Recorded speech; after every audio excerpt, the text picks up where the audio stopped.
This podcast is part of the Planet Broadcasting Network. Visit planetbcasting.com for more podcasts from our great mates.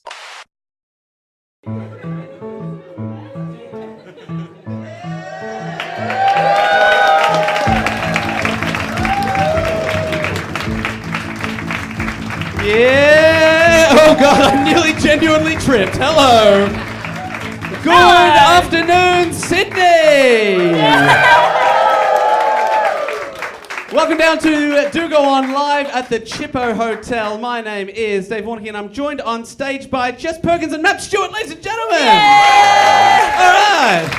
Look at us go. We've never been in a state before. We got a clap for being Matt Stewart and Jess Perkins. That's kind of cool. Really nice. Everyone's like, good for you guys. Thanks. I you. did not get a clap for being Dave Warnocky, so fuck You all don't of deserve you. one. No. Yeah, thank you. Okay, That's what I wanted. All right. It's what I asked for. So Pity thank clap. you. Pity clap for Dave. Yeah, pity clap. Enjoy your pity clap there, Dave. How good's it to podcast in the sunshine of Sydney? Oh, it is so good. We're outdoors in a beer garden. The sun is shining. I'm burnt. I'm sunburnt. We can see the Harbour Bridge over there. And Oh, you got wow. the other, what's the other big one? The Opera House over there. the other Sydney big version one. of the MCG's over here. The smaller cricket ground. Yes. The laneways and the coffee, right? Ah. Now, for people at home, we are not actually in a beer garden. We are probably in the most... Don't tell them. I just want to describe this room as like the most rock and roll fire trap I've ever been inside of. It is incredible. Do we have an emergency exit? No. That is a solid wall behind us. Though we will ask, in the event of emergency, I have been told to tell you that if there's a fire... Let the talent get out first. That's right. You stay seated whilst we leave. I promise we may call a fire brigade. Dave, may I make a brief suggestion? Ooh. We, crowd surf out. Oh, that would be a safety crowd surf Yeah. out. That would be... Good stuff. Look, guys, we are so excited that you actually came out to this. It was a bit of a gamble going into state, and here you all are. So give us a round of applause if you have actually heard Do Go On, the podcast, before. Good. Okay, that's great. Thank you so much. But my favourite part is now when I ask the people who have never heard it to give me a brave round of applause. All right. Brave. Thank you. And you guys... How is that brave? Because they're going to pick on me, which we're not. We're not at all. This fucking idiot? You don't think we'll... So you guys have just been dragged along by friends? Dragged along by friends? Yep. Oh, you're just good friends, aren't you? Good for you guys. Thank you so much for... That's what this podcast is all about. It's all about friendship. And not at all about bullying. So you're in the right place. I've also started drinking, so we're fucked. Yeah. I'm going to get mean. No. Last night before, Matt did a stand-up show last night, which I know all of you went to. But Some of them did. Yeah. No. Right? Oh. Who was that then? The room was very dark. I thought there were people there. And Jess and I went out for some cocktails beforehand, and Jess, I must admit, you had one mojito and you went, I'm feeling buzzed, I am. So I was at a good place. yeah. So day drinking again, I hope. Let's just keep those pints coming for Jess, because that would be... Oh, what do you call them in Sydney? Schooners. Go fuck yourself. Have a pint of suck on this, all right? Okay. Man, and the way that bar people look at you up here when you ask for a pint, they go, mate, we do schooners here. And I don't They do know. pints as well, Dave. You're thinking of pots, you fucking idiot. And they call pots middies. Ugh. You call pots middies? Then what do you call a midi? I don't know. We don't have middies. Just thought I'd go with that. This is a fun geography chat. Yeah, it really is. Yeah. The slight differences. Do they call between... them potato scallops up here too, instead of potato cakes? Yeah. Sorry about that, yeah. Just scallops. Then Scallop, what do you not call potato. a scallop from the ocean? A potato cake. Yes, correct. Very good. Very good. It's just the little differences. It's the little differences. How funny is Dave? He's pretty funny. But we are very excited to be here. It is. It's a special weekend for us, not just because we're doing our first interstate podcast, but because a little certain someone named Jessica Perkins, she is a person, Perkins, I know her name, celebrated her birthday yesterday, ladies and gentlemen. Yay! Thanks, guys. And yeah, as you know, and that we've talked about a lot, Dave and I are 2 days apart. So it's Dave's birthday tomorrow. If I You're make wooing someone being born on a certain day. Who gives a fuck? Matt has also celebrated many hundreds of birthdays in his life. ladies and gentlemen. See? Feels good, No, it doesn't does feel good. Feels Feels real good. Feels real good. And yeah, we're both 27, and today is the 27th. So we're like, oh, it's a 27th themed party. That is right. Which is a that very is right. specific. Fuck, this chair's the best. Look at this. I For feel much people more at home, comfortable it's, this way.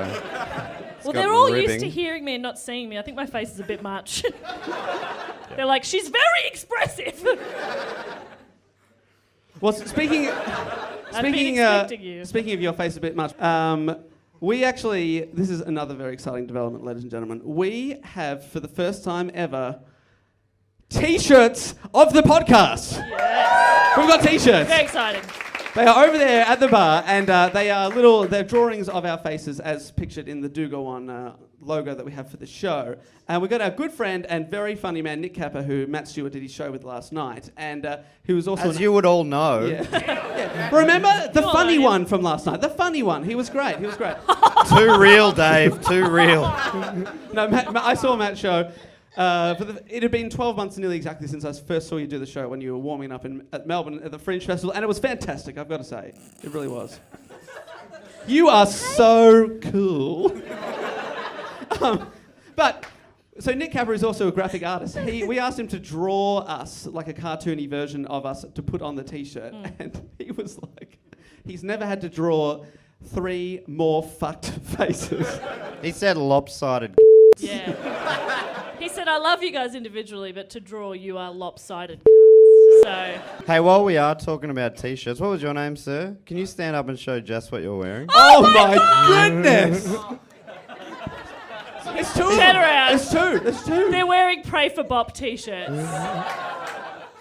I did not know this before. That is amazing. Thank you so much. Thank you so much, but also that is counterfeit merchandise. I would like you to remove it immediately. No.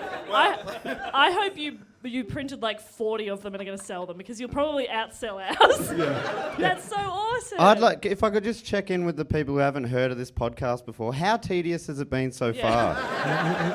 This is the general thing. Yeah. That's about it. After about 80 episodes, you get used to it. So strap in. Strap in for episode 97. Here we go, ladies and gentlemen. All right, so we better get into the topic. Now, because it is a special weekend for us all, we've decided... Us all of us are very excited about Dave and I turning 27. That's right. So because it is a sort of a special edition of the show, we've decided to write not 1, not 2, but 3 mini reports. So you're going to get a little bit of Dave, a little bit of Jess, a little bit of Matt action. And when you say write the reports, I feel Matt and I have taken that word a little more liberally. And How did you draw them? yeah. I'm going to do my report in interpretive dance. Strap in. I got to get my leotard on. Hang on. I wrote mine at the cafe across the road. They gave me a free brownie if I plugged them. I cannot remember their name, but across the road from the Chippo Hotel, very, very good. Do yourselves a favour. Great. So if you haven't heard the show before, which a few of you have not, we talk a lot like this, and then we try and report on a topic, but because it is the special one, we're going to do a little topic each. Except, Dave, you admitted that yours is almost full topic. All right, so we could be here for at least 3 hours. I got carried away.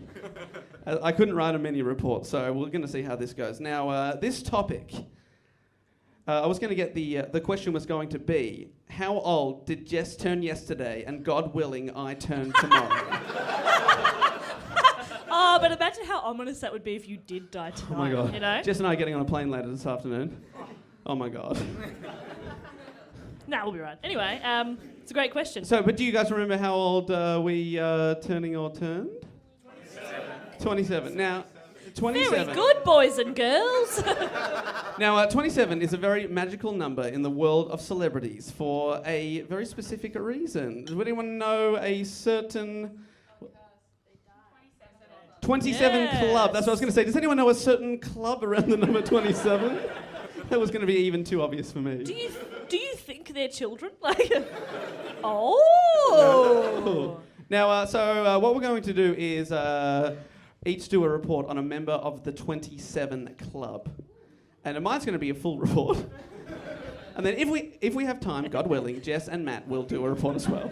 We don't know who each other are doing. No, we do not know. Jess is spinning.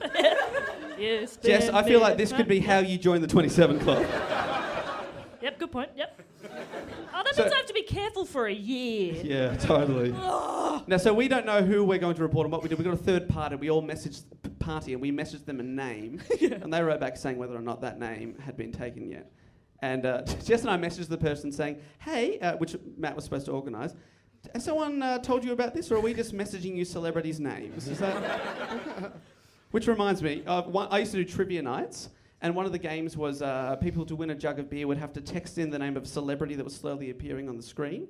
And I did this every night for a year, and then at this pub in Fitzroy. And one day, one of the punters told me, they were like, I was wondering why, like, you never pick mine, because they texted me the answer. Like, I always get the answer right, and you never pick the answer. They worked out that they had the wrong number.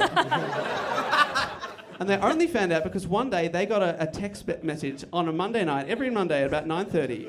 They got a message back saying, stop texting my 10-year-old son celebrities' names. I will call the police. And that's how we found out. He's not sending your 10-year-old son celebrities' dicks. No. He would just get Leonardo DiCaprio, Tom Cruise, Mel Gibson. It's happening again, Mum! It's happening again! So that's kind of what happened with our third party, but none of us picked the same celebrity, so we have all gone different celebrities. Yes. And we've also been told the era they died, so we're going to go in chronological order, and I'm going to kick us off. Now, if you don't know, the 27 Club is a theoretical club that it's difficult to get them an actual membership. They all have jackets. You do not get a jacket. Well, you get plastic underpants and they pack your ass. That's the only club you get to join. It's a theoretical club that connects famous people who have all tragically died at the age of 27. It is sometimes called the Forever 27 Club, as you are forever 27 years young. It mostly connects to musicians who die at the young age, but over time has expanded to include other celebrities. Now, people had presumably been dying at 27 for millennia. It wasn't just a recent occurrence. I think. Though when you Google the phrase people from history who died at 27, nothing comes up. So. It was actually invented in the 1880s. Yeah. Dying at 27? Yeah. Wait, or death? No. Dying 27. People have done it before at 26, 25, sure, but not until 28? 1882. Jonald. Jonald? Regret face! First of I don't many. regret, that was a sweet riff. Jonald! It died too young, that riff. About 27 seconds in, I think. Jonald? Fuck. What was Jonald's last name? Davidson. Yes. You know the story, Yeah, great. no. So Yeah, people have let's been dying at explain 27 for a long time, I imagine, but it took a while for people to notice and start connecting the dots. So our story starts in the 1960s. What a time to be alive, and what a time to die at 27. Here we go. Our first stop on the tour of death. We did not think this through No. either, do we? Like, come on down to a dungeon. We're going to spend a couple hours talking about people dying. Quite young, like you all look. So, how fun. And all these people have probably achieved more than everyone here combined. So. Oh, this guy's made a t-shirt. Yeah, sorry. And Sorry. trust me, that is not easy. So our first stop on the tour of death is a young man. They're all young people. Oh. Brian Jones. Not a cool name, is it? It's a very boring name. Now, when I say the Rolling Stones, now you probably think of Keith Richards or Mick Jagger. But let me tell you, by the way, they are two men who absolutely refuse to die and presumably are trying to set up their own 127 club. That's what I think they're doing. But back in the day when the band was formed in 1962, the main man and band leader of then blues-orientated act was Brian Jones. He was the main man. And they were blues, were they? Yeah, and they Sure. mainly did covers at the time. He even named the band. He named it after a Muddy Waters LP. He was on the phone and they were like, what do you want to call your band? And he looked at it and one of the tracks was called Rolling Stone. Cool. And they called the band the Rolling Stones. So there you go. I would like to imagine that he's just standing at his kitchen, like at the sink, doing some dishes, and he looks out the window. Go with me on this. Oh no. Was And there's a big hill. Jonald there? Jonald's there. Yeah, Jonald was over. That's why they had so many dishes. You know Jonald. He's Yeah. a messy eater. Big eater. Big Just eater. use the pizza box, What are you Jonald. doing, Jonald? Well, you're You've creating already got dishes. A plate. You've already Jeez. got a plate. Why are you getting another one? Jonald. Anyway, so Brian's looking out the window, and he lived in a very hilly area, beautiful. And just this is so not worth it. Because we You know what I'm going to say? There's a stone rolling down. You know, it's not that funny. Anyway. Oh, yes. Yeah. Very. That is good. You That You is are good far stuff. too kind. I don't deserve you. Yes. That's how you comedy. That was amazing. Like that was like a pullback and reveal. When you said a hill, I was like, where is she going with this? Rolling Stone. I just can't connect these dots, but you did it. You did it. When you get to my age, mate, it'll God willing. God willing. comedy will make a lot more sense then. There'll be a lot of that today too, by the way. Oh, yeah. Well, when I listen back to edit tomorrow, I'll be like, oh, that is funny. That's funny. All right. Born. No, that he just admitted to editing it. Yes, we don't have to do it. Ah. Fuck. Born in 1942 during World War II to Welsh parents. What year, sorry? 1942. Great. Yes. Great work. Jones suffered from asthma as a child and throughout his life. Sorry, Dave. I just heard in a little silent moment there, someone You in the heard that audience too? said, "That's a recurring joke." I heard that too. That was fucking adorable. It's a joke they make. Joke is such a strong word. Yeah. It does not deserve to be called a joke. Certainly recurring. Will she let it die? Never. His mother and father both played music, and by the time he was in high school, Brian had learned to play the piano, clarinet, and saxophone. Saxophone. He received a guitar for his 17th The birthday. piano, the clarinet, the saxophone. He received a guitar for his 17th birthday, and that became his main instrument then. Yeah, but it wasn't all rock and roll for the young Jones. No. He enjoyed badminton and diving at school, and played the first clarinet in the school orchestra. Nerd! But he quit school and left home shortly after a scandal in which he fathered an illegitimate baby boy who was subsequently given up for adoption, because apparently being into badminton did not slow down your sex life in the 1960s. The ladies could not get enough of his shuttlecock. Let me just say that. Yes, that's a pre-prepared joke, but I still good. Still good. The cogs were ticking in my head. I was like, shuttlecock, do something with shuttlecock, and you did it. That's great. That's great. Thank you. He lived with a big hill in his backyard. Shuttlecock did not roll down very well. Did someone say Janual? That's good. That's an Arnie Donna reference. Yeah. What was my one? Have I ripped off Arnie Donna? No. Yours was... Ah, fuck him. Jonald. Thank you. Totally different. See, yeah, totally. That's the other thing you need to know is that our attention span is very short, and we get distracted and forget our own jokes. So, yeah. All right, so he's got one kid. Okay. And he's had to leave school because of it. And I really, really mean the shuttlecock thing, because you will see, in November 1959, age 17, Jones went to the Wooden Bridge Hotel in Guildford to see a band perform. He met a young married woman named Angeline there, and the two had a one-night stand that resulted in her pregnancy. He is fertile, little fucker, isn't So that's he? number two. Angeline and her husband decided to raise the baby, Belinda, born in August 1960. Jones never knew about the birth of his second child.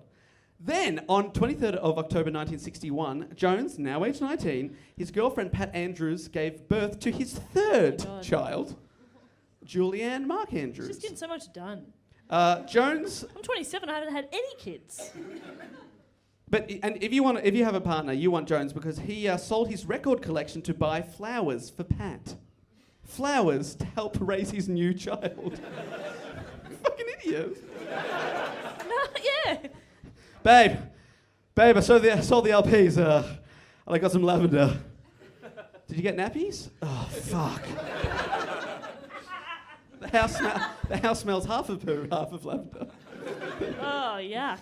He lived with them for a while, but then moved on. Then in 1964, another woman, Linda Lawrence, who was later married to the singer Donovan, she gave birth to Jones's fourth child, Julian Bryan. So he's got 4 kids now. In 1961, just before this, Jones had applied for a scholarship to Cheltenham Art College. He was initially accepted into the program, but 2 days later the offer was withdrawn after an unidentified acquaintance wrote to the college calling him an irresponsible drifter. Man, I think because he'd spent all his money on flowers. I like the idea of a responsible drifter. That's all. I'm here for just a couple of really sweet quips. And I think And we can all then it agree. tunes out again.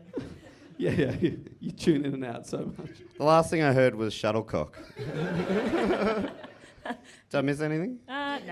Great. Yeah, drifter. Drifter, that's right. And now he's got 4 kids. He's got 4 kids so far. 4 kids. Bloody It's hell, like- 4 kids. And the question is, do they know what was causing it? Do they know? Actually, 5 is my minimum for that 5's joke, yeah, so 5's really bad. I've gone a little early there. But don't worry, we'll get there. We'll get there. So he's been accepted into art college. 2 days later, told you can't come into art college. So he 'Cause he's a moved. drifter. He's a drifter. So he drifted. You can't come into art college because you're a bit too artsy. Fair, makes sense. He drifted to London to play blues guitar in local bars. And then in 1962, he formed the Rolling Stones with pianist Ian Stewart, singer Mick Jagger, Jagger's childhood friend, and guitarist Keith Richards. Fun story about the name The Rolling Stones. No, I'm not doing it again. Little fun fact about Fun the fact Rolling there. Stones. Bassist Bill Wyman and drummer Charlie Watts soon joined the band, so then they are. As well as the guitarist, he acted somewhat as the band's business manager, and he was instrumental both on the guitar and in their early success. Which one's our Instrumental on the guitar. I also thought, God, I'm good when I wrote that. business manager? You think, God, you're good for most things. God, I'm good. No, good on ya. Do go on. So he's in the band. According to biography.com, he was, quote, the most photogenic member of the band. Reportedly, his antics and fashion sense were quickly adopted by the swingers of the 1960s London scene. Ooh. So he's an influential, cool guy. He's a cool dude. If you can, He's so cool. he legit is actually cool. Matt. Yeah, no, he sounds pretty He's cool. he's legit cool. Oh, He's legit cool. I didn't get the backhand element of that. Yeah, sorry. It's because you'd zoned out. He's managing the band. He's playing guitars. He's happening. He is the Rolling Stones. But then the band got a real manager called Andrew Loog Oldman. And Jones... Loog. Loog. L-O-O-G. Everyone have a go. Loog. Silly. That's a silly name. How do you spell that? L-O-O-G. Sorry, you did literally just say that. Jones felt himself being pushed away by the Loog.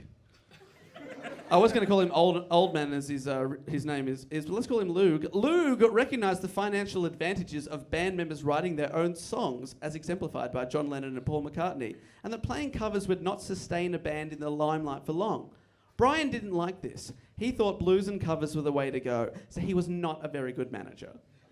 We should do covers of other podcasts. That'd be great. That'd be sick. Just the good ones, though. Any requests? Cereal?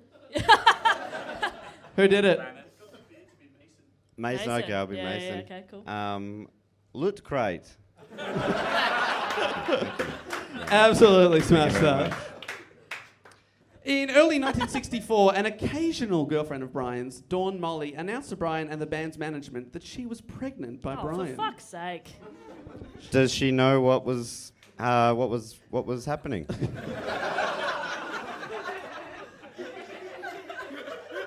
Well, what did happen was she received a cheque for £700, equivalent to £12,000 in today's money, from the manager Loog. In return, she signed an agreement that the matter was now closed and she would make no statement about Brian Jones or the child to the public or the press. They bought her off, so in March 1965, Dawn gave birth to Brian's 5th child, Paul Molly, who was also adopted out. So now he has 5 kids by the age of 22. Not a bad effort, and keeping in mind... People were grossed out by that. Ugh. Oh, kids. Hey, you were all once kids. Yeah, fuck you. Well, keeping in mind, he is fathering none of these children. One time he sold his records to buy flowers, and that is the extent of his fathering. That's it. The kids ate on flowers for days. Ate on flowers for days. Check out, Maddie. Check out. Have a break. Have a kick. Anyone got one? Jones saw his influence over the Stones' direction slide as their repertoire comprised fewer of the blues covers that he preferred. According to manager Luke in his book Stoned, about the Rolling Stones. I get it. Love a pun I title. get it. Love a pun I'm title. trying to read ahead. My favourite is Arnold Schwarzenegger, Total Recall. Nice. Oh, I get it. There you go. That took way too long. I was like, See, it's a movie he was in. The working title was Terminator, I'll Be Book, but did not go very well. According to Luke in the book Stone, Jones was an outsider from the beginning. When the first tours were arranged in 1963 for the band, he travelled separately from the other members, stayed at different hotels, and demanded extra pay. he's like the yellow wiggle. Oh yeah, the smelly whistle. Stinky Greg. Stinky Greg. They're like, no, it's all right, Brian. You go in that car. This one's full, mate. You'll be right. I never knew anything about him. I always assumed he was some sort of a legend, but they were better off without him. Yeah. Is that fair? You did the Wiggles report, mate. I was talking about Brian Jones, you fucking idiot. Oh, right, sorry. I checked out of my own thing. All right, so in summary, the Rolling Stones were better off without Smelly Greg from the Wiggles. There you go.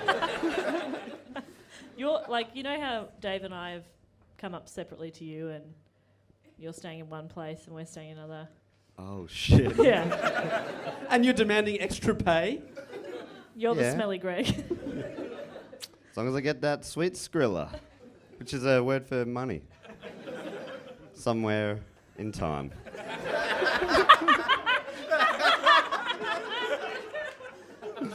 When you've lived through that many decades, you can't remember them all. You can't.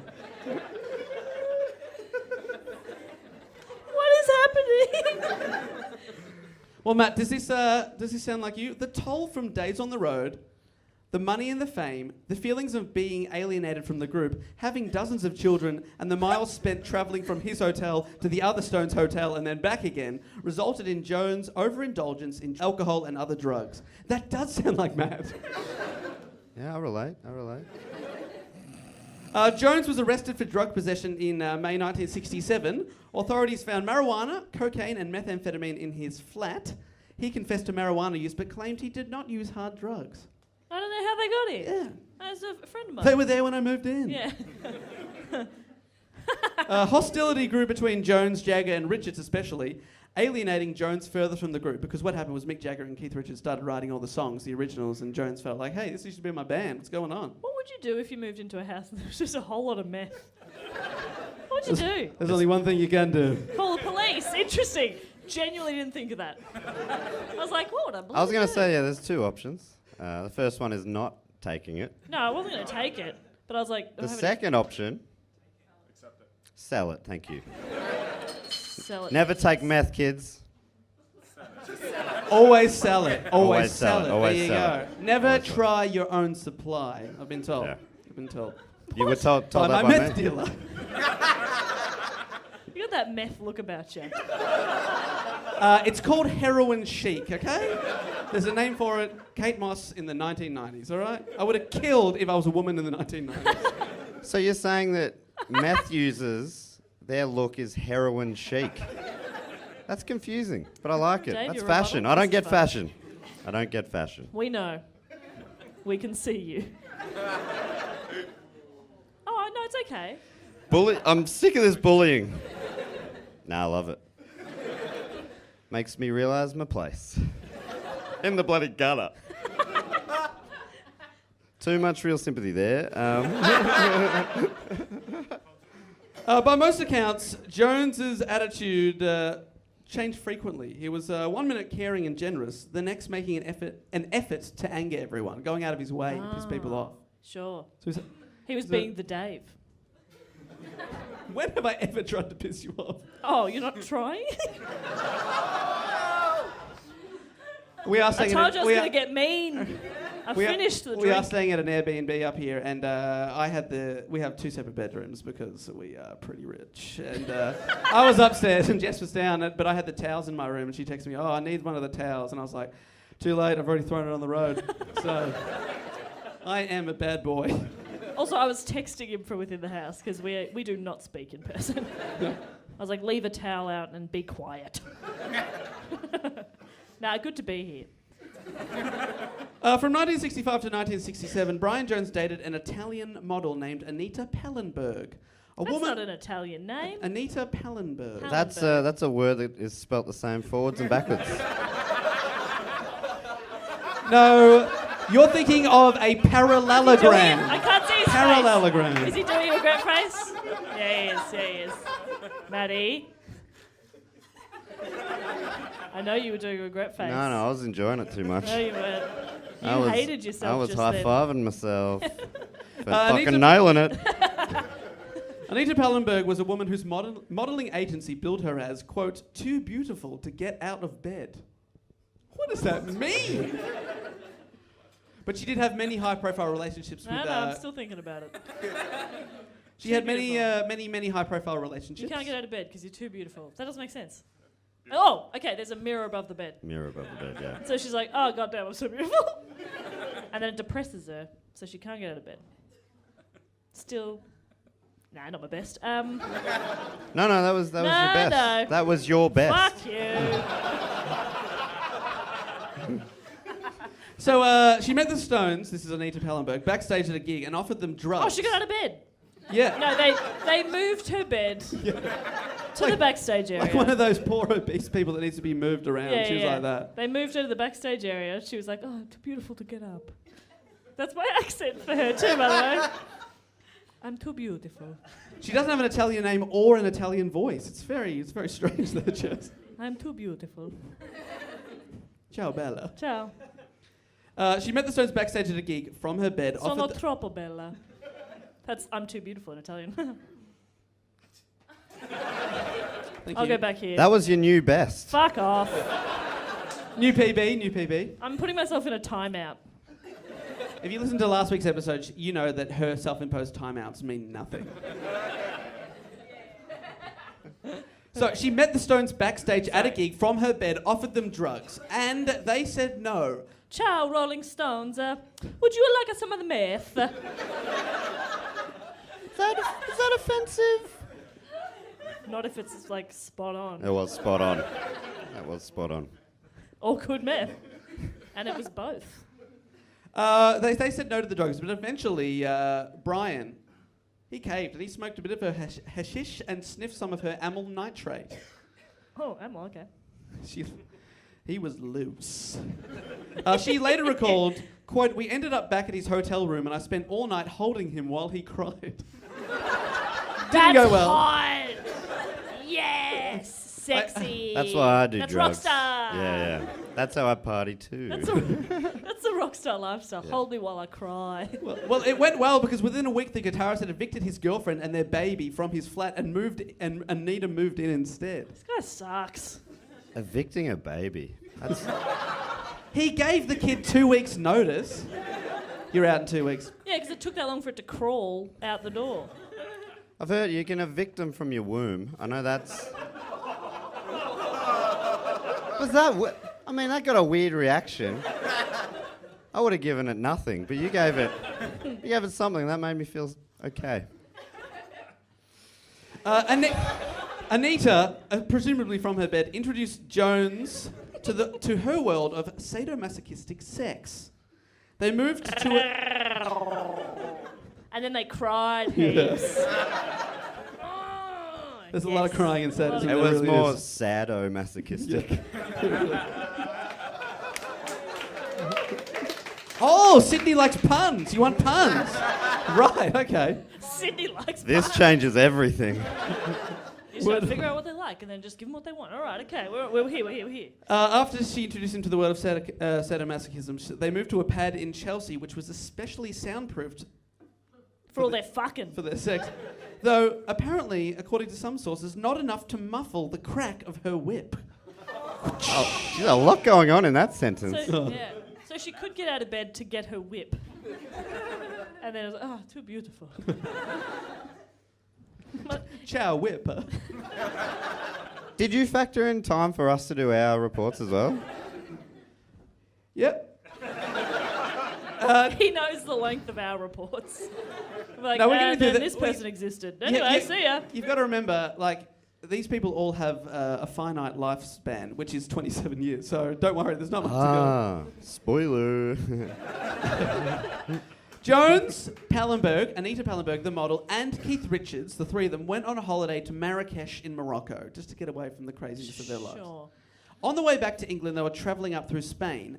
Jones had to stop off at a hospital. Anita Pallenberg and Richards continued without him, making love in the back seat as Richards' chauffeur drove on. So rock and roll, eh? When Jones caught up with them, he alternated between screaming abuse and suggesting that Anita and him have a foursome with two heavily tattooed sex workers that he had picked up along the way. When she refused, he assaulted her, which is not okay. Thank you for clarifying. Richards, recognising this is not okay, packed her into his Bentley and drove her straight. Packed her? Well, they went back to Britain. In the boot? In the car. He just took her in the boot. It's like, I'll save you, get in the boot. They left Jones to find his own way back home. Then Anita Pallenberg and Keith Richards became a serious couple and, according to his memoir, were banned from several airline toilets for occupying them for too long. Okay, no. Hang on. They're not banned from the airline. They're just banned from the toilet. Yeah. So it's like a 19-hour flight. No. You're holding it. Yeah. Sorry, Mr. Richards, where do you think you're going? Just go, no, you are not. We don't have a problem with you flying with us. Yeah. We do have a problem with you pooping with us. Yeah, that's right. You shit in the cockpit, okay? You do not go to the John, all right? Pallenberg and Richards would go on to have 3 children together, so they became quite a serious couple over the years. But there was now a clear rift between Jones and Richards because Brian saw Richards as stealing his girlfriend. Interesting that he would see that, yes. Look, different people's perspectives, am I right? How do you interpret it that way? I don't know where he got to that, but Wait, so I wasn't listening. Did he steal his girlfriend? Because that would make sense. Let me rephrase. There was a clear rift between Brian Jones and Keith Richards as Keith Richards had stolen Brian Jones's girlfriend. Okay, great. You get it. As tensions in the band and Brian Jones's substance... I'm going to go solo here. Welcome to Dave's Hour of Power. it's gone straight to his head. That's right, it's an hour starting now, so... What? Oh, no. So tensions in the band are at an all-time high. Jones's substance abuse increased. His musical contributions to the group became less and less. So he's doing more and more drugs, but now playing guitar less and less on the recordings. Cool. He was arrested for a second time in 1968 for possession of cannabis. The Stones had enough of Brian. They wanted to tour the US, but because of his 2 arrests, it means he couldn't get a visa. So his... 2 arrests. I heard 2 arrest. And I was like, sometimes you got to take 2 arrests, you know?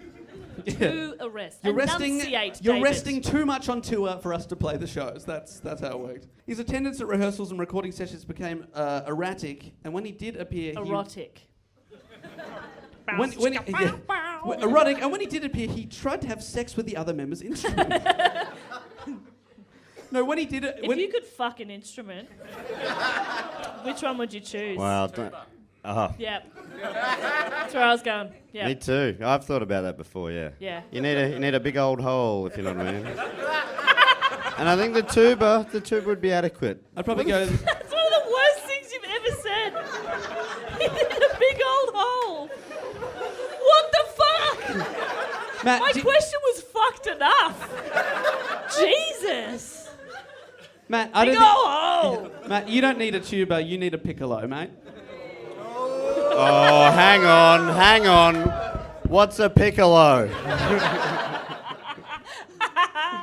Brian's output became so bad that when he did try and play guitar on the recordings, they would secretly switch his amplifier off. Oh. Brutal. Sometimes I feel like you guys turn my mic off. Yeah. We wish we could at this venue. Alex, can we do that? No, please don't do that. He went to, he's like, yep. According to author Gary Herman, Jones was literally incapable of making music anymore. When he tried to play harmonica, his mouth started bleeding. Bleeding Gums Murphy. Oh, it's gross, isn't it? It's gross how long this report's going. Don't worry, he's about to fucking cark it. Spoilers. Let's make ours really quick. I will, yeah. In March 1969, Jones borrowed the group's Jaguar. They had a We group Jag. We need one. Yes. Although I think we could afford a group 1993 Corolla. You know? Do you think we could afford that? No. If a friend of ours was giving it away / selling it real cheap, maybe. For free. You know how much a yearly retro costs? Oh, yeah, you're right. Fuck. Do go on. He Ben. borrowed the group's Jag. He went shopping in Pimlico Road in London. After the parked car was towed away by police because he parked in a no parking zone, Jones then hired a chauffeur-driven car to get home. He charged the band for it. So they were pissed off about that. He lost the Jag, then got a chauffeur. Then a couple of months later, he crashed his motorcycle into a shop window, left it there, and secretly took himself to hospital under an assumed name. Fuck, that's so rock and I roll. know, so shit's not going well for him. He crashes a motorbike into a shop and then just leaves it there. Like, ew. Sorry. So when he got out of hospital the next month in June, he was visited by Mick Jagger, Keith Richards and Charlie Watts, and he was told that the group he had formed would continue without him. Publicly, he came out and said that he was quitting the band due to musical differences, but really they kicked him out. Good to know. Brian moved to Couchford Farm in East Sussex, a property he'd bought in late 1968. Couchford Farm had been owned by Winnie the Pooh creator A.A. Milne and was where he lived when he wrote all of the books. It was inspired by the local landscape, which was very hilly and full of round stones. And what's funny is on the hills, you get a stone to the top of them, sometimes gravity will do the work, you know? And they'll just bloody roll. At around midnight, Matt, you want to listen to this bit? Matt, he said, Matt, you sorry, want yeah. to listen? We've had an audience member leave.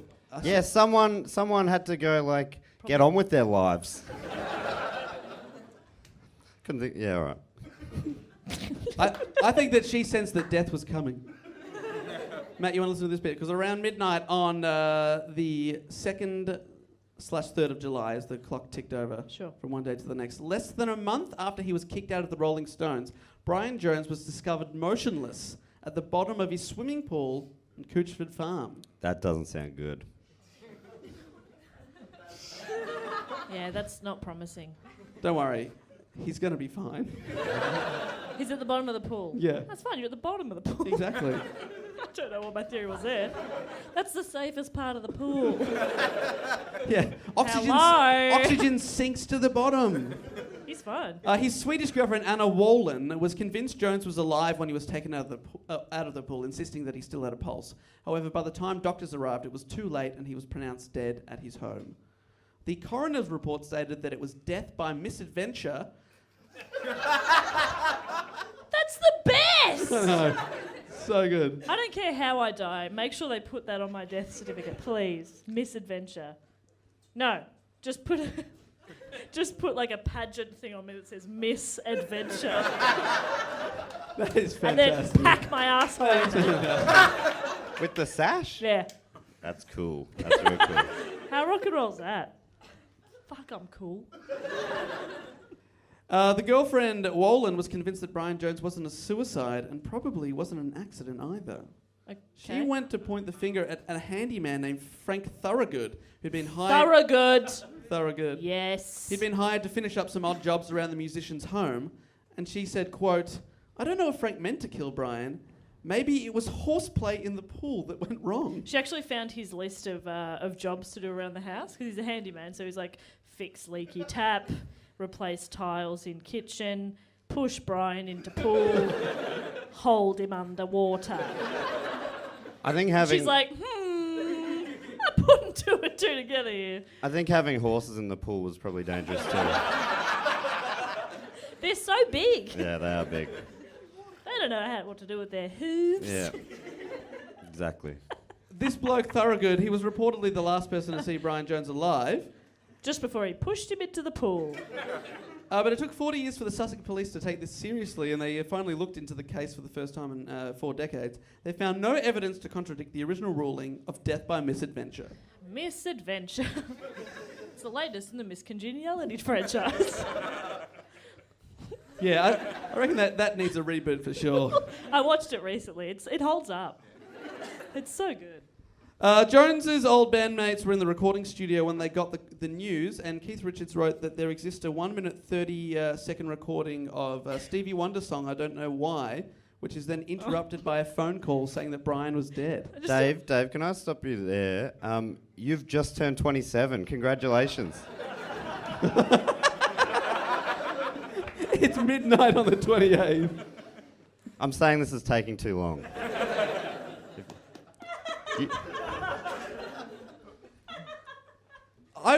I was going to do a report on Jimi Hendrix. And I was like, I'll mention Brian Jones because he was the first one to die. And then I never got round to Jimi Hendrix.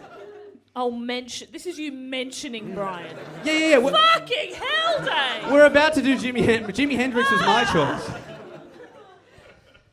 All right, I'll wrap it up. Don't worry. 2 days after Jones died, the Stones paid tribute to him at a free concert in Hyde Park, which they'd already organised. 250,000 people watched them play. The Rolling Stones. A somber. I know. As we look out. No big deal. A somber Mick Jagger quoted a piece of poetry in member of Brian. Was it one of my poems? Yeah, it was. Yeah. He got my book. The group released 3,500. Jess said off mic that she hates herself. They heard me. Just so that the people at home know. They heard me. They felt it.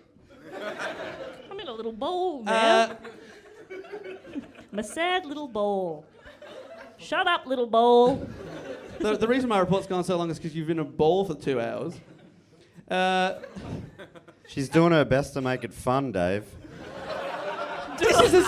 Hey, I know a good report. This is a fucking sick one, so... But I'm doing a lot of the fun, heavy lifting here, mate. And you know what? I'm having a good it. time. That would be the perfect time to fall off my chair, you know? Like, hey! I just want to say the group released 3,500 butterflies to honour him. Why were they keeping 3,500 butterflies prisoner? I know. That sentence took way too long.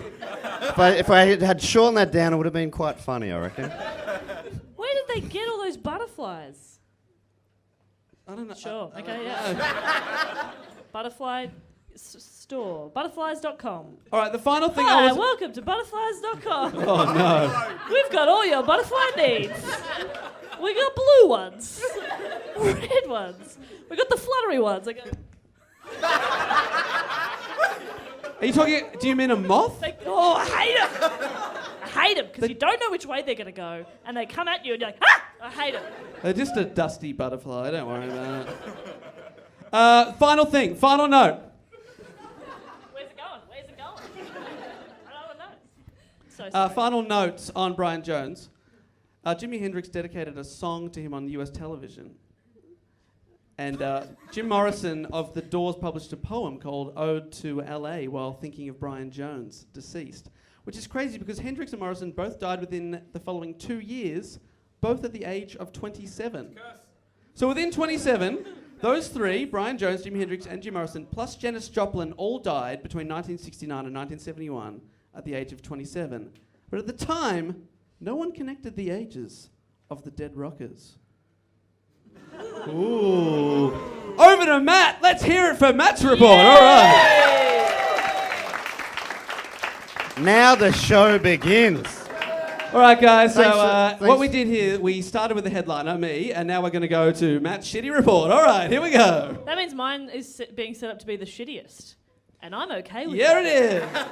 Mine's a lot quicker. I don't know that it is. Geez, did you We're feel fucked. the energy drop as that went? Oh my goodness, that was brutal, Do you Dave. reckon... Dave doesn't read a room. Does not know how to read a Did room. you guys not enjoy that? Fuck, in my head, I was like, I'm fucking killing this. You literally got an eh. Now, Fuck you all right? do you think that... I have a theory already. Do you think that the thing is that these people have all achieved a lot by 27? Therefore, having not achieved much, if I continue to not achieve much for the next year, I shall live. That's how I've lived through the centuries. All right, great. All right, Maddie, go for it. All right, my question is, who is the most famous 90s inductee into the 27 Club? 90s. Come on, don't make him fuck... Cobain, yeah. Yeah, Kurt Cobain, well done. Have you guys has anyone gone to the toilets here? On the male door, it's They're not allowed. Oh, sorry, I forgot the rules. VIPs only. On the male toilets... VIPs.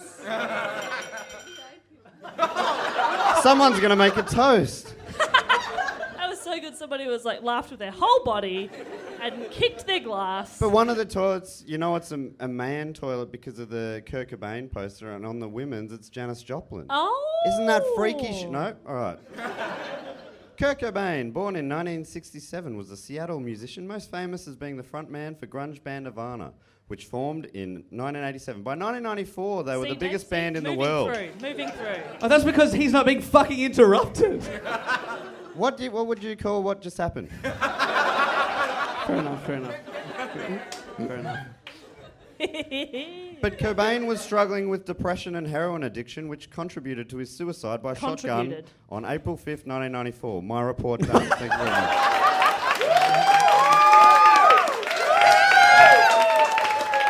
Wow, he said he didn't put much effort in, and he did not. I have written a whole nother report, but fuck, I had no idea that you were genuinely going to take an hour. Should I do it? We have done. Would you genuinely, if you guys have anywhere to be, like watching the Saints game? Yes. Oh, sorry, that was too enthusiastic. Yeah, we both went too hard. I've got to sit through this too. I could go get us drinks. I'm next. Yeah, great. Make Dave go. Yeah. Guys, if I go, there'll be no comedians left on the stage. It's really hard. No, it wasn't both of us. Oh, okay. Don't touch me. By the way, I don't know if you know, Matt, but we've done several 2-hour episodes before. Yeah. People love those. Not actually. in a hot room. Yeah, not in a hot dungeon. Yeah. Anyway. So that's not. Kurt Cobain was great, but I'm doing another 1990s 27 Club guy. I've chosen another musician also born in 67. This guy on the 22nd of December. It's Richey Edwards. Anyone heard of Richey Edwards? Very good. This is good. AKA Ricky James. Anyone heard of Richey James? Rick James?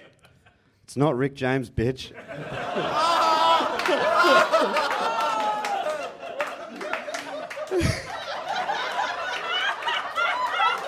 Oh no. You fucking idiot! He is hiding the mother of all regret faces. Where's your It's wallet? huge. Where's your wallet? Now you're buying beers, but I'm All going right. to get them. No, that's fair. It's a catchphrase from the Chappelle show. That's all. Did anyone know that? Oh, Two bloody people hell. did. So everyone else, That's I'm still- very it's sorry. so You good. didn't know that? No, I did. That's so man. good. That would It's have still been... extra funny that you called me a bitch. Because you're the biggest feminist in this group. That's why it's funny. Hey, I'll be the feminist here. Anyway, so has anyone heard of the Manic Street Preachers? Yeah, so that's who he's from. All right, great. Rock solid start. He was a guitarist and lyricist, right? He was born in a town named Blackwood in South Wales. I have not written any jokes. I wrote this afternoon. No jokes. So you guys have to make it fun. Okay, here we go. All right, let's hear it, everybody. Yeah. We're having a good time. That was, all right, that was fun. Okay. All right, shut up, bitch.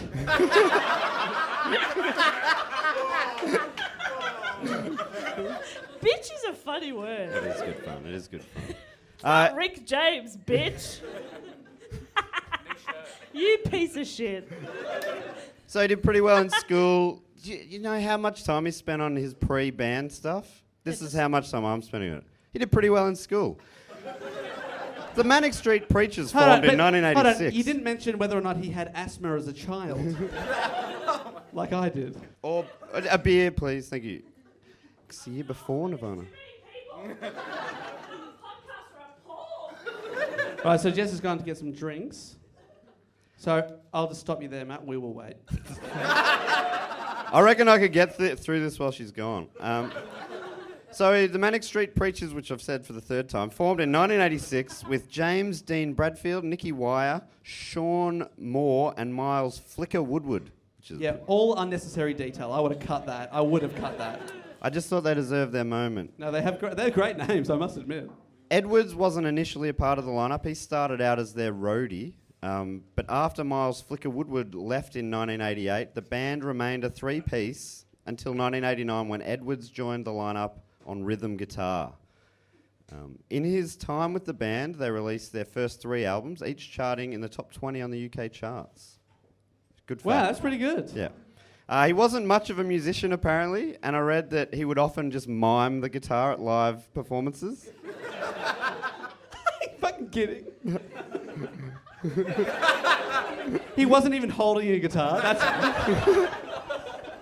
While he wasn't much of a musician, he became very influential in the band's stylistic direction and also became one of the key lyricists, contributing 80% of the lyrics to their 1994 album, The Holy Bible, which I don't know if you've heard of it. That's the one with Jesus. I didn't write any jokes, but I'll bloody riff a couple. Jess is back with drinks. That was really quick. Cannot help but notice that she's holding 2 drinks. Yeah, and what's that? You've hardly had a sip of yours. All right, great. So anyway, the Holy Bible, that reached number 6 on the British charts. That was his The Holy Bible did. Huh? La-dee-da. Go Bible. I'm sorry. It was a really long track, but I just remembered I have to do my report still. it had a sweet groove. Edwards suffered for his art too. In 1991, in an infamous interview with NME journalist Steve Lamack, responding to the journalist questioning the band's authenticity, he carved the phrase "for real" into his forearm with a razor blade. But during the interview? During the interview. Number 4 or FOR? Number 4. Fuck yeah! That's rock and roll. It was hashtagging before hashtags.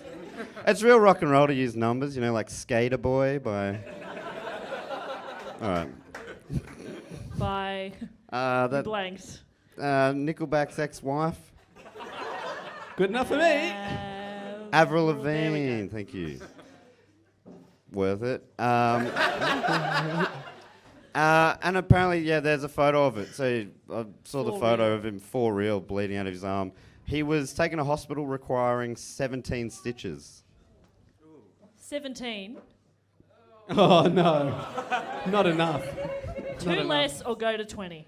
If you got operated on, they put 17 in, you'd be like, just put 3 somewhere else. Or kill me. Yeah, I'd be like, turn off life support. I'm done. They're like, you don't need life support. You've scratched yourself. Turn it off. I've had a good run. I'm out. Edwards suffered from depression, and he was very open about it, once saying, "It gets to the point where you can't really operate anymore as a human being. You can't get out of bed." So beautiful. You can't... I'm so beautiful. You can't make yourself a cup Solo of coffee Bella. without something going badly wrong, or your body's too weak to walk. So he was in a pretty tough state. Let's keep it light, mate. I'll skip this next paragraph. After the release of the Holy Bible in 1994, Edwards checked into the Priory, a psychiatric hospital, meaning that he missed some of the promotional work for the album. So he did get out of the Priory just before the band was about to tour Europe, the last tour he was a part of. Edwards played his final live show with the band at the London Astoria on 21st of December 1994. The gig ended with him starting to smash up his guitar, then the whole band joined in. They wrecked the whole stage, including lights at the venue and stuff like that. Similar to what we're going to bloody do later. Yeah, but did he actually have a guitar, or was he just doing his mime act? His mime guitar got fucked up. He's fucking elbowing a guitar. Dave, mime smashing a ukulele. Okay, now you're doing it on me, are you?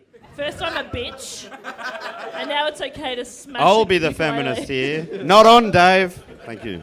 A little over a month after the show, on the 1st of February 1995, a day when he was meant to fly to the United States for a promo tour, Edwards disappeared forever, aged 27. What? It's a mystery app! It is a mystery app. He disappeared. He disappeared. How did he disappear? Forever. Forever. Forever ever? Forever ever. I don't know what to do with that. For the 2 weeks prior to his disappearance, Edwards withdrew £200 a day from his bank account, totaling £2,800. Not enough to live on forever. I just did the Forever. 14 times 200 for you there. Not really required, but anyway. Maths You is know. fun. You know I'm not good at it though. That is true. I would have been curious to hear what you had to say about that. Even now, knowing the answer, 200 a day. for 2 weeks. 2 weeks. All right. Come back to me later. Edwards checked out of the hotel he was staying in at 7 o'clock in the morning. He took only his wallet, car keys, passport, and some Prozac. Dave, you know what Prozac is? Prozac is an antidepressant. It's like a popular. That's how Dave gets through this show. I've had 9. I've heard of it. That must annoy you, Jess. Yeah. One more. All right. So he left with only his wallet, car keys, passport, some Prozac, and left behind his toiletries and a fully packed suitcase. You can't go without the toiletries. I need my moisturiser. That's the first thing I thought of. From there, Toothbrush. Okay, fun game. There we go. From your toiletry bag, right? Oh my god, this is so fun. Everybody can play. Toiletry bag. Only take one thing. What do you take? Prozac. Straight away. Great call, Matt. You brushed your teeth in front of us today, and your toothbrush. ran out of power. Electric It was so toothbrush- sad. And when Dave and I both look at our phones, and we just hear meow. And you look over, and Matt's just there like.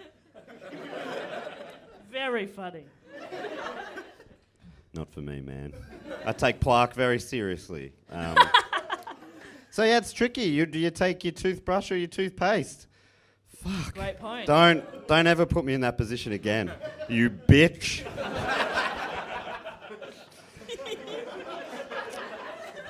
I'm still working on that math problem from before. All right, 200 a day, 2 weeks. Okay. Wait, weekends? Yeah, all days. All no, days. weeks. Anyway, fuck. I would have said business weeks. Is that what they say? Business weeks? They don't say I that. don't know. We don't have real jobs. Oh, yeah. I was about to stand up for myself. From there, he went to his apartment in Cardiff, Wales. In the 2 weeks that followed, Edwards was claimed to be spotted a few times by fans, including one time at the Newport bus station. This time by a fan who didn't realise that he was missing. They chatted and discussed a mutual friend before Edwards departed.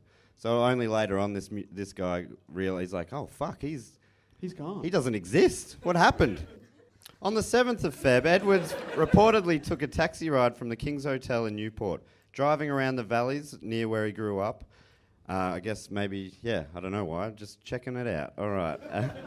The driver reported that the passenger, who he didn't necessarily know who he was at the time, the passenger requested if he could lie down on the back seat. He also said that the passenger spoke in a thick Cockney... Hang on, so the passenger just requested the driver lies down in the back seat. Oh, that may be a poorly formed sentence. I'm asking. Yeah. Hey, mate, just take me to the Meadows if you can, and if you could just lie down in the back seat, that'd be great. I'll pay extra. It's weird. But he also reported the passenger spoke in a thick Cockney accent, but sporadically slipped into a Welsh one. What would that sound like? Oh, are you all right there, cobber? Welsh. Here's the Welsh. I'm Welsh as well. So when he said I'm Welsh as well, that was the little giveaway that he Yeah. gave. The little giveaway. By the way, I'm putting up... I don't know what I'm doing now. I'm doing Liverpool. I'll stop. Eventually, the passenger got out at the Severn View service station near South Gloucestershire and paid the fare in cash. A Yeah, week... Gloucestershire, you are correct. I just heard a little whisper over there, like, he's a fucking idiot. People come here for me to pronounce things right, and I'm so February, sorry to mate, let you down February. there. Have I said any words right? Oh, thank you. All I hear when you speak is... Wait, how do you say it? Dave can edit all this out, and we'll put in the right bit. What do you say? Yeah, great. All right, I'm going to do that again. All right. Eventually, the passenger got out of the Severn View service station near South Gloucestershire and paid the fare in cash. Thank you. All right. Great, and it won't sound weird to the people at home that you suddenly applauded. At all. That won't be weird at all. A week later, on the 14th of Feb, Edward's car... Valentine's Day. Okay, fun game. No, I'm not doing a game. I don't have one. I'll turn it back around. I didn't realise that. That makes sense. That's why the story gets really romantic here. A week later, on the 14th of Feb, Edwards' car received a parking ticket. Oh. That's beautiful. At the Severn View service station. On the 17th, 3 days later, the car was reported as abandoned. The battery was found to be dead, and there was evidence that the car had been lived in. The car's proximity to the Severn Bridge, a known suicide location, meant that it is widely believed he took his own life by jumping from the bridge, but a body has never been found. This is disputed by many, though, who knew him. Disputed by many who have found the body. They have reportedly pointed to it, and no one will take them seriously. Well, he's right there. Oh, sorry, it was they were disputing the suicide part. Sorry, that was obviously a misunderstanding there. Almost led to a funny moment. Didn't quite, but... Fair enough. He's so mean. They're so mean. He hasn't had his afternoon nap.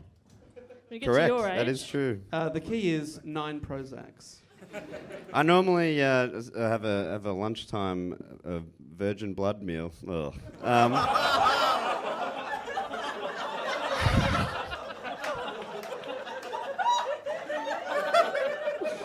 I was trying to suggest I'm a vampire or something, you know. I really went the long way around.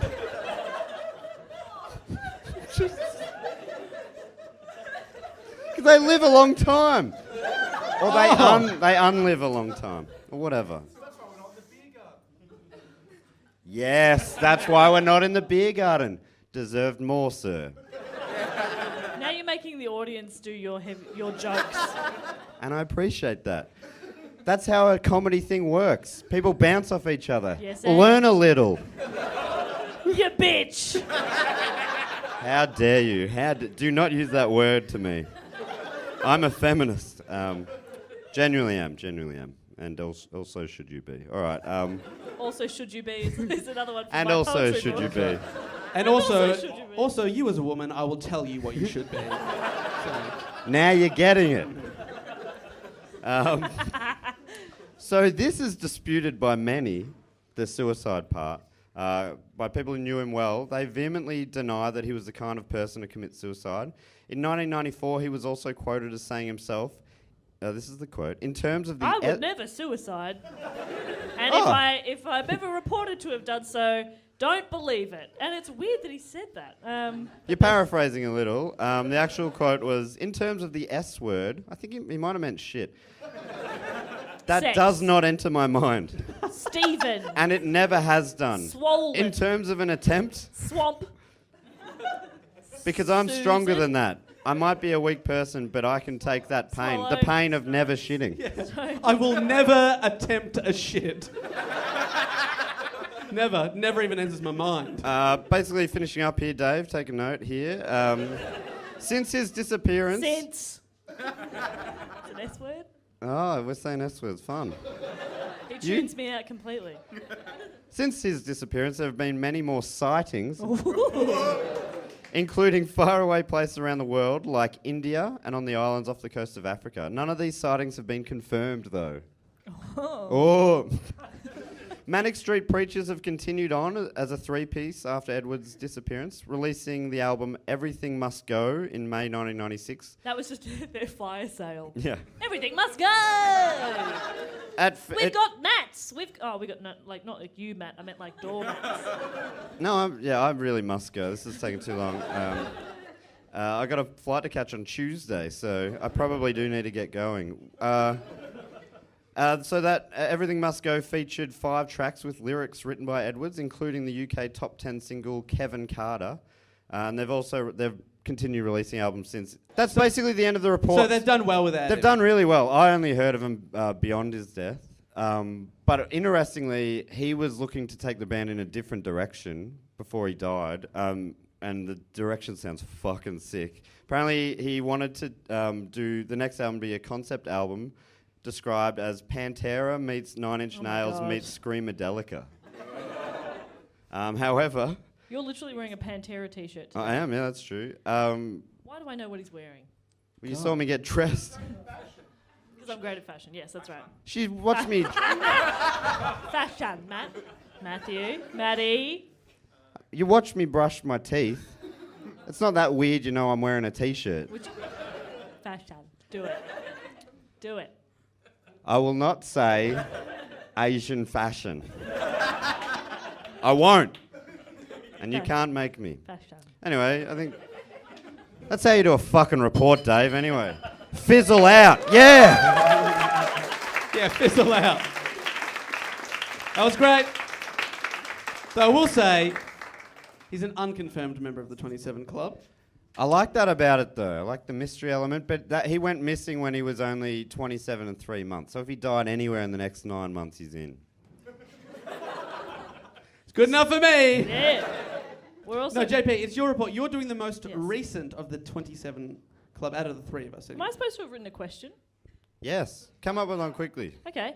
Okay, writing a question. Okay. Okay. Okay, all right. Okay. Amy Winehouse. Yep.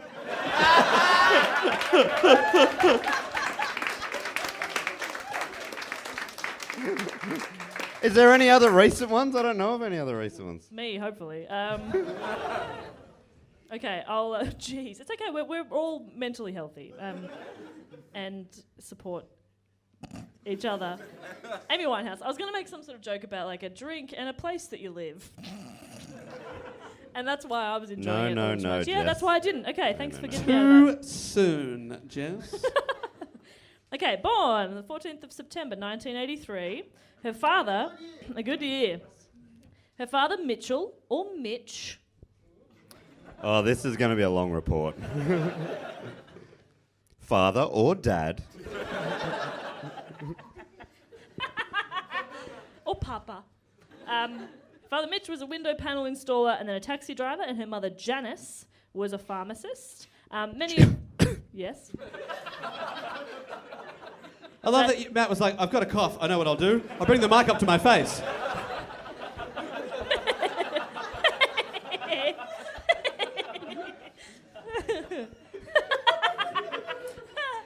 Look, I've done a little radio, so I know how it works. Cough into the mic. And I get people just laughing with their whole bodies. Many of Winehouse's maternal uncles were professional jazz musicians. Amy's paternal grandmother, Cynthia, was a singer and dated the English jazz saxophone player, because I don't want to say, is it saxophonist. Saxophonist, Ronnie Scott. She and Amy's parents influenced Amy's interest in jazz. Her father, Mitch, or Mitchell, or Daddy, or Papa, Paul. Is that your dad's name? I don't know. it's my dad's name. It's coincidence, though, I think. Is that coincidence? Okay. Cecil has your dad in a basement. We're all in a basement. Good call, Phil, yeah. Okay, her father, Mitch, often sang Frank Sinatra songs to her. A good year. Did I get that right? I thought maybe you'd sing. Oh. Start spreading the news. I'm leaving today. Why would you have wanted me to do that? Thank you very much. I was actually impressed by that. That was the best Sinatra I've heard in a long time. Since he died. Anyway, in 1992, Amy's grandmother Cynthia suggested that Amy attend the Susie Earnshaw Theatre School, where she went on Saturdays to further her vocal education and to learn to tap dance. Matt's a very good tap dancer, by the way. Quite good at square dancing too, aren't you, buddy? Yes, but fuck, get on with the report. We don't have time to stop every time we've got a talent.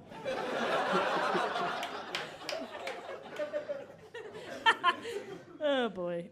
It's funny because we all do a podcast because we don't have a talent, so that's good. She attended the theatre school for 4 years and founded a short-lived rap group called Sweet and Sour. Oh, that is great. That's good. You better believe that's just an N apostrophe. Sweet and no, sour. not and. Sweet and sour. Oh, yeah. You gotta do a little shoulder thing like sweet and sour. Have a go. Sweetens. No. You gotta shoulder on the n. Sweetens. There it is. Oh, that was sexy. I am genuinely that uncoordinated did deserve a clap. So thank you. So they formed their own little rap group, with her childhood friend Juliet before seeking full-time training at the Sylvia Young Theatre School. She was allegedly expelled at 14 for not applying herself and also for piercing her nose. I really like that she got kicked out for getting a nose piercing. It's fun, isn't it? My mum was very mad when I pierced my ears. So I'm in a way, I'm Winehouse. Do you know what I mean? No. We've both been oppressed. Later, she attended the Brit School in Croydon, which was the school quite famous for producing some pretty high caliber talent, including Imogen Heap, Jessie J, Rizzle Kicks, The Kooks, Leona Lewis. What the fuck is Rizzle Kicks? You don't know Rizzle Kicks? No. Rizzle Kicks are great. Yeah. I've heard of one of those things. Do you all know Rizzle Kicks? That was a list of gibberish, wasn't it, Jess? Rizzle kick. Jess was like, there's not enough talented people on this list. Don't worry, I'll make up one. Dave won't call me on it. So sorry. I have heard of the Kooks, though. Please do go on. And Adele. Have you heard of Adele? I missed that one, yeah. No. Never mind, I'll find. Is that Rizzle Kicks? Someone like you. Yeah, I that's know Rizzle that Kicks. song. Yeah. They do. Yeah, that's Rizzle Kicks. You Rizzle fucking idiot. Rizzle Kicks are great. After toying, I'm just going to power through because you took way too long. After toying I'm around so with sorry. shut up. I'm thorough. After toying around with her brother Alex's guitar, Winehouse bought her own when she was 14 and began writing music a year later. Soon after, she began working for a living, including at one time as an entertainment journalist for the World Entertainment News Network. What? In addition to singing with local group the Bolsha Band. In July 2000, she became the featured female vocalist with the National Youth Jazz Orchestra, and she signed to Simon Fuller's 19 management in 2002 and was paid £250 a week. £250 a week. She is killing it. That's pretty good. Is Simon Fuller the judge from the show? No? Okay. Simon Cowell. Firstly, Cal. Secondly, the show. I was Which show, Matthew? Sorry, I was thinking of Red Simons. You enjoyed your own joke there. I didn't even realise that it was connected by his name. I was trying to say something really random, but I said a thing with Simon in it. Fucked up. Or accidentally did something brilliant. Nah, fuck Neither. No, fucked up. All right. Well, I've been looking at this empty seat. Would you mind if I... Go sit. Oh, he always joins the audience. Don't start a revolution again. Oh no, there's actually too many of them this time. I couldn't hold you back. They could. In Melbourne, it was all right. They could kill us all. How do you think this is going? Pretty all right. High praise. I reckon they'll have us back. Let's put that on future posters. What's your alright. name if we're quoting you? Shane. Shane. Well, if you're not going to trust Shane's opinion... Who can you trust? Rizzle Kicks. Thanks for saving that sweet reef, anonymous Sweet voice. reef. 420 blazing. Oh no. Save the reefs. I'm a passionate... Shut the fuck up. Bitch. Jeez, it's nice up here, just us, isn't it? This is the podcast that never happened. All right, so But we don't look at each other. let's get cozy. So she was being developed by the management company, and she was kept as a recording industry secret. Ooh, that's kind of fun. A guy called Darkus Beast. That is... Jess, can you stop making up names, please? Darkus. Rizzle Kick's best Beast. friend, Darkest Beast. Rizzle Kicks are good. Being That kept song- as a recording industry secret is just being a shit, unknown artist, isn't it? Yeah. It's a secret. Send We're a not random selling any voice from the records because we haven't crowd. told anyone yet. We're going to keep you a podcast industry secret. I appreciate that. I like that even though you're in the audience and it's dark, I can still see the regret on your face. If anything, I feel like I could feel it. I can sense your regret now. It's not just the face now, it's full body regret. Full body regret.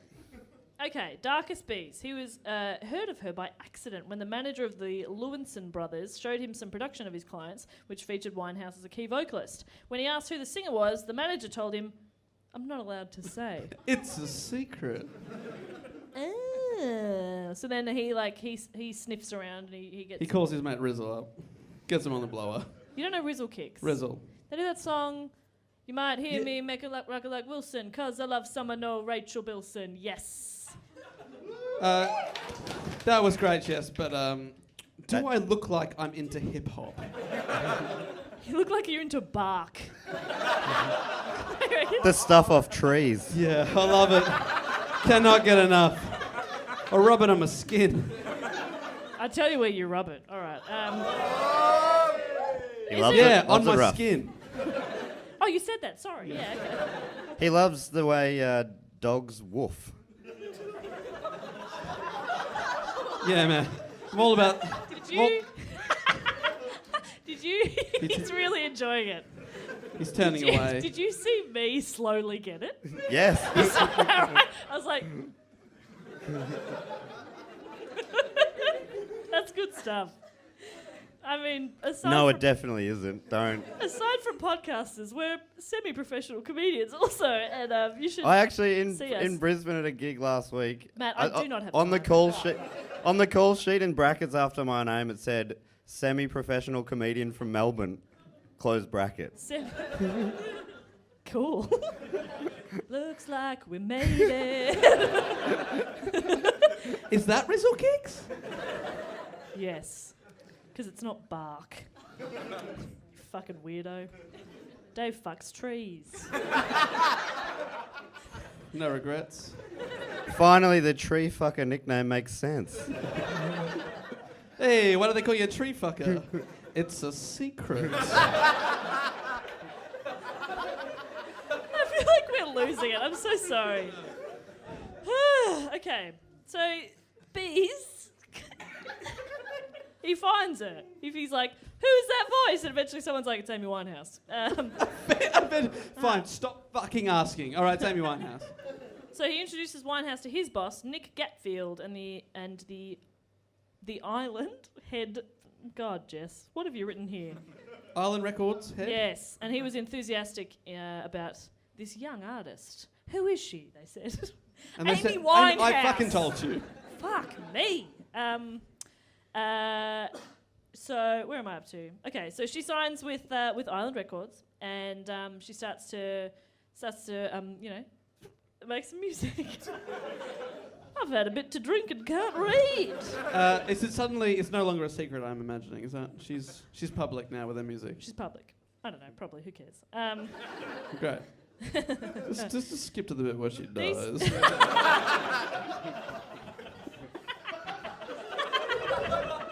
I've also started drinking, so.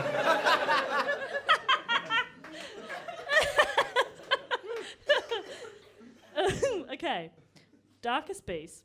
He told Hit Quarters that he felt the reason behind the excitement. Who did he tell? Hip Quarters. Hit Quarters. Makes sense after Because all. it's a quarterly paper where they talk about the hits. Okay. So she's at Hit Quarters. She's killing No, it. fuck it. Forget Hit Quarters. There's a man called Bees. Okay. She releases an album. It's called Frank. Frank. Because of Frank Sinatra, her hero. Okay? You guys, I assume, would release an album called Perkins. Laugh too hard there, guys. Be nice. They just call it Jess. Frank was released in October of 2003. The album entered the upper levels of the UK album chart, I'm not sure what that means, in 2004 when it was nominated for the Brit Award in the categories of British Female Solo Artist and British Urban Act. It went on to achieve platinum sales. So first album, she hit the ground running, she's killing it. She's about to be killed.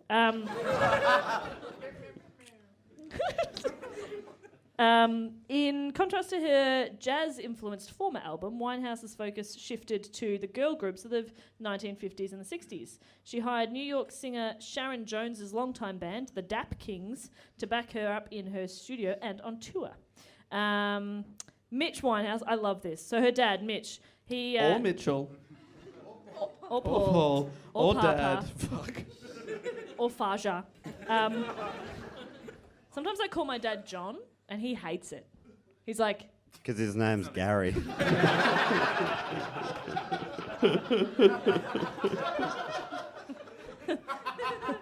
How dare you? You know his name is John. You've met him, you took some of his chips. Didn't you? Oh, great chips. The great chips. Dad was like, have a chip. Anyway, fuck. Nah. I love Gary. Good on him. Mitch wrote a book later, and it's called Amy, My Daughter. Not the best. No, pun title. Yeah, I should have called it Total Recall. It would have been amazing.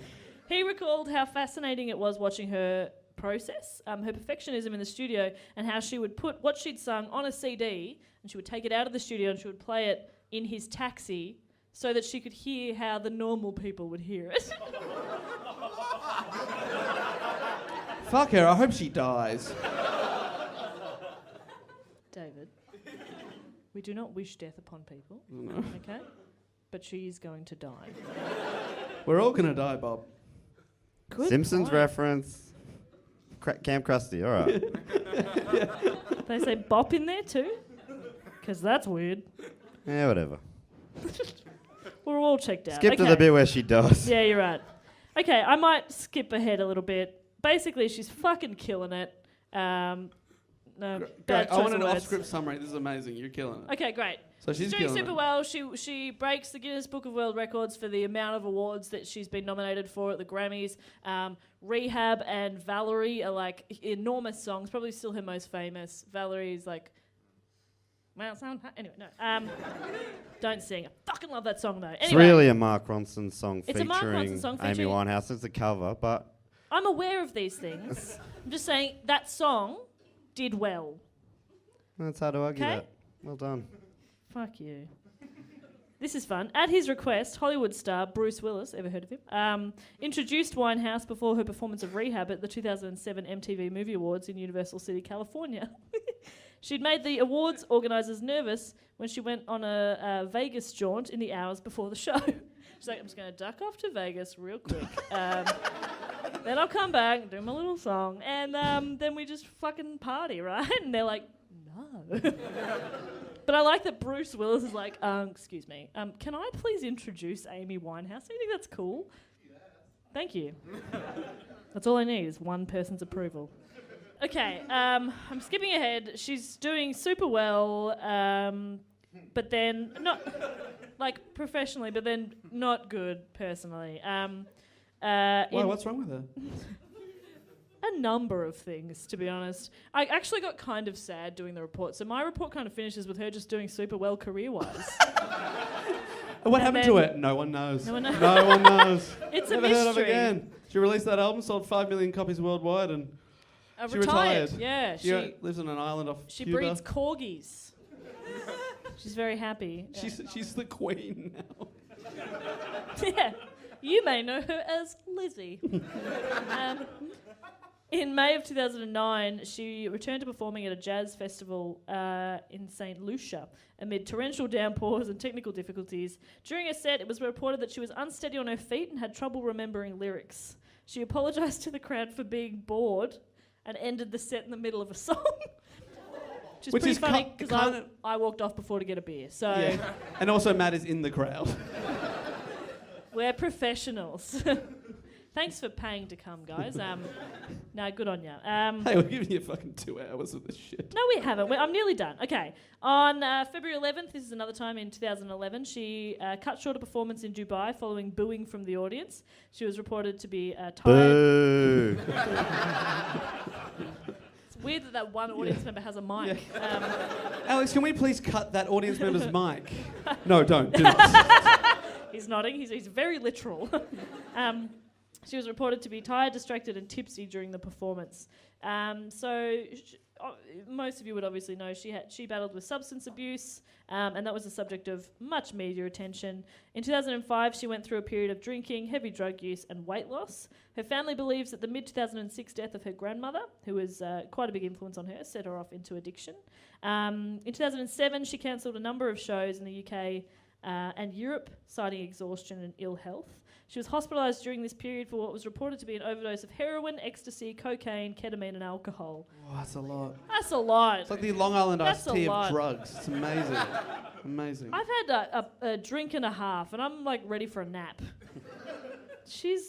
That's rock and roll, you know? That's rock and roll. Apparently, in her teens, she was very anti-drugs, and she was like quite clean cut and like quite nice. And then she met a boy. Boys ruin everything, and he introduced her to drugs, lots of violence. You just tapped a boy when I said boys ruin everything. That is the best. Yeah, this guy has my introduced life. Okay, great. He's introduced me to so many drugs. Yeah. This guy. Introduced her to a lot of drugs, and then she was fine. She was absolutely fine. Nothing bad happened. She did not have an incident of alcohol poisoning and die. That did not happen. She's fine, guys. She's fine. Yay! Let's hear it for Amy Winehouse. What a career. She's Not fine. super relevant to the topic. Yeah, still. Just I didn't just- want to do a sad story. I just wanted to sing Valerie. 1, 2, 3, 4. Anyway, I don't want to talk. Yeah, she died. She dead. Heaps of issues: eating disorders, mental issues, substance abuse. If you need help, call. What's the helpline? Lifeline. 1311. 131166. That's Pizza Hut, Sorry. and that will help. Yeah. No, 13 30 32, Lubemobile, every time. Sorry, 13 30 32. 30. Anyway, Are you calling me back? yeah. Please was come back on summoning stage. you. So, ladies and gentlemen, that is the end of the 27 Club. Oh, I've actually got some fun facts to wrap up. Do we have time? I just wanted to say,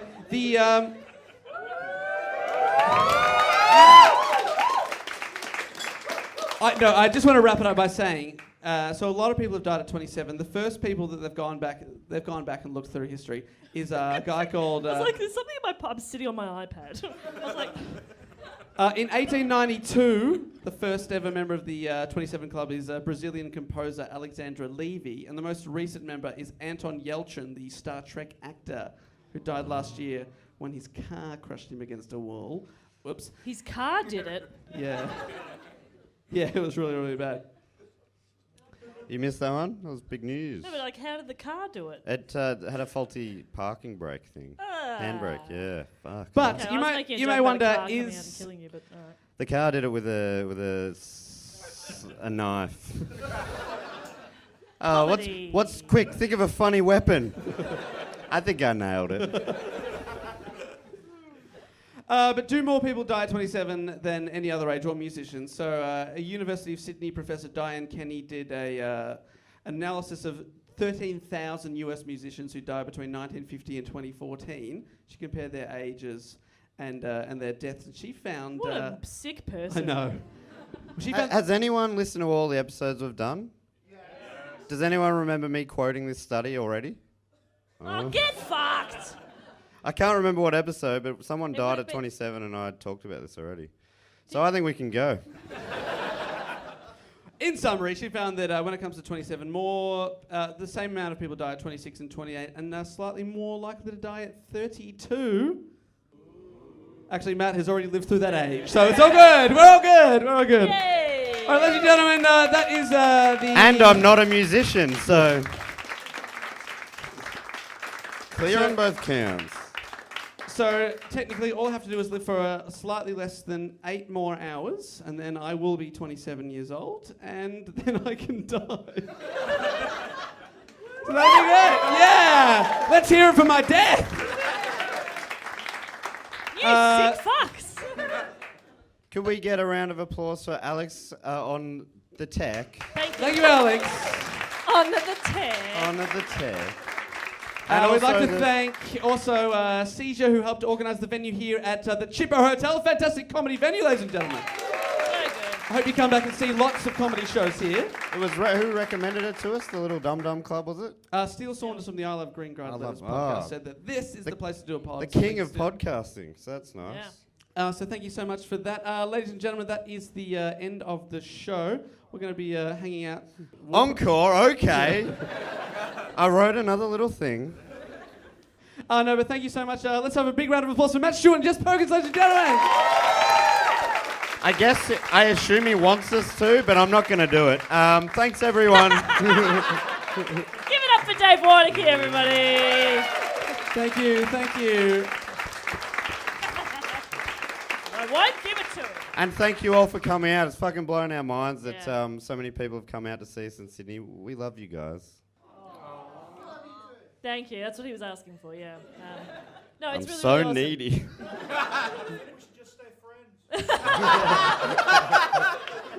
Someone just said, if you didn't hear on the mic, I think we should just stay friends.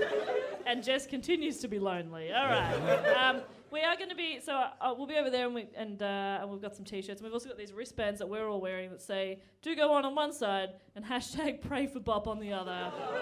So if you like one of those, you can come over as well. And t-shirts are there. And then if you don't want any of that shit, fair enough. But we'll be going Head upstairs for a upstairs, yeah. drink, hang around if you want to, and let's watch the Saints fucking crush the Tigers. Tigers, man. No, it's gone bad. Oh. It has gone bad. All right, That well, is not the way to find out. that means Matt will be drinking even harder. So this is great. All right, thanks, guys. We'll see you next time. Goodbye.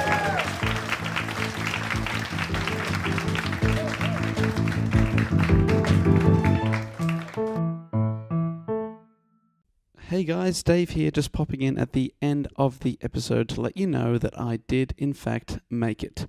I made it to the 27 Club. No, hang on, I didn't make it to the 27 Club. I'm not talking to you from beyond the grave. I just made it to 27 years old. Jess and I flew back and the plane did not crash. We'd like to say a big thank you to everyone that came out and saw the show in Sydney. It was so awesome to have a packed room and to hang out with everyone afterwards, and anyone who bought a t-shirt or a wristband, thank you so much. We will be selling the rest of those t-shirts at our 100th episode in Melbourne. But if there's any left after that, and people are keen, please let us know if you'd like one, and maybe we'll set up some sort of online store. But that's demand permitting. I also forgot in our excitement of our massive live episode that went for a long time, but thank you everyone for your patience. I forgot to thank the two people that suggested the 27 Club in the hat. So I'd like to say a big thank you to Elizabeth King, who suggested the 27 Club via email, and also to Pontus Haruska on Twitter, at Pontus Haruska. Thank you so much for your suggestions. If you want to suggest anything, of course, at any time you can hit us up on social media, Instagram, Facebook, and Twitter at DoGoOnPod. It's all in the description of this episode, or dogoonpod@gmail.com.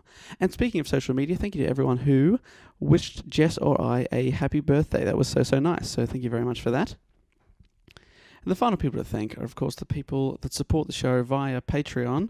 You really do keep the show rocking and rolling and make it possible for us to do cool stuff like travel interstate and meet people at live shows. So thank you so much to anyone who supports the show at patreon.com/dogoonpod. In exchange for your pledges, you get bonus episodes once a month, or a bonus episode once a month, I should say. But we are closing in on the next target is, if we hit that, we'll get 2 bonus episodes every month, so a fortnightly bonus. But you also get shout-outs on a show. So I'm going to quickly shout out to 3 people now at the end of the episode, just to say thank you for all your support. I would like to thank, all the way from Houston, Texas, Eli Shopfizer. And I don't have Jess here to double check that I'm saying that correctly or incorrectly, so I do apologize, Eli. But thank you so much for your support. Everyone this week who I'm thanking, I've looked up a little fact about where you're from, all the way in Houston, Texas. Did you know, Eli, that Houstonians, didn't even know you were called that, Houstonians eat out more than residents of any other city? This is on the Houston government website. It says, well, he can indulge in more than 11,000 restaurants. So that's too many restaurants. Eli, I challenge you to eat in every single one of those restaurants. God, how long will that take you? Doing maths here, 10 years. Nearly 40 years of dining out every single night, so you can enjoy that, Eli.